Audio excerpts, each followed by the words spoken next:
次教育人員專業協會馮偉華會長，還辛亥革命正氣，抗議教協篡改歷史。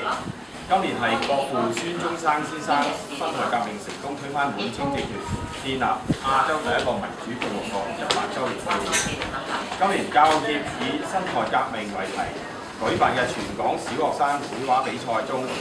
本應係一個十分有意義嘅推廣國民教育嘅活動。可是，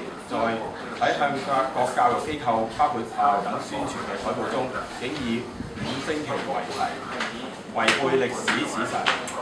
對所有清楚辛亥革命先生和尊重歷史嘅人感到十分憤怒。因此，我哋作出以下嘅聲明：一、當年各革命烈士獻身黨革命之時，中國共產黨尚未成立，所以冇可能喺宣傳海報上以中共五星旗為題，咁樣係誤導事實。二、尊重史實，正視史實嘅重要。教協公然篡改國人歷史，荼毒下一代，值得我哋嘅譴責。三、作為教育機構、教育人士嘅組織，馮偉華先生除咗有需要就向有關事件正式公開道歉之外，更應該辭去教協會長一職，以為事件負責。神州青年報社2011年10月10日。